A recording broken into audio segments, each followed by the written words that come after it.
Welcome to Taylor's Tales. First, I need to thank many viewers interested in our previous video on how to prune a big mango tree. Today, we will update you with the result of that pruning. This was our old mango tree. It was tall and its canopy was very thick. Picking mangoes could be a lot of fun.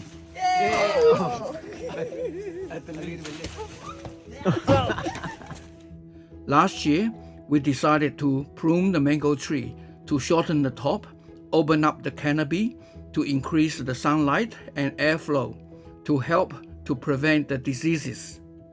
Strategically, we didn't prune heavily. We left some branches to bear fruit for this year. Did it work as we planned? It did. Look at it. So many flowers came out in spring. How many flowers were turned into mangoes? Last year, before the pruning, we had less than 20 mangoes, and they were much smaller. This season, we have over 50 mangoes, majority of decent size. We are happy with this result, as it proved that light pruning will not only minimize diseases, but also increase its production without even fertilizing. As we are so excited and expecting the mangoes on the tree to ripe, some animals also can't wait. They've got to some of our mangoes before us.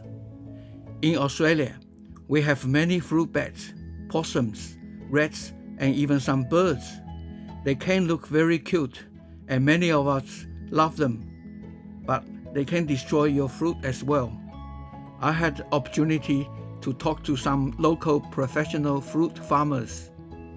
Their fruit orchard has suffered many losses from animal attacks year after year.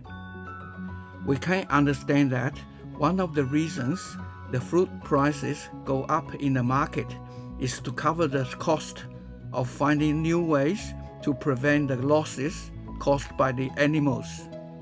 Sometimes, when there are lack of supply of local produce, purchasers have to buy some imported fruit and worry about what kind of chemicals could have been used during the growth of these fruits.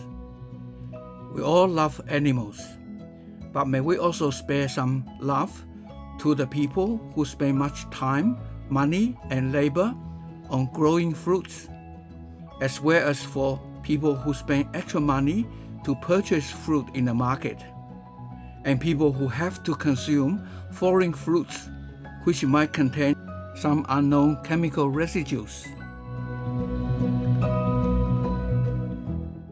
We understand that many people might have different opinions about this subject. Please leave your thoughts in the comment area. Thank you for watching this video. Please click like and share it to others. If you haven't already, please subscribe to our channel and click the bell icon to watch more high-quality videos from us. Thank you very much for your support.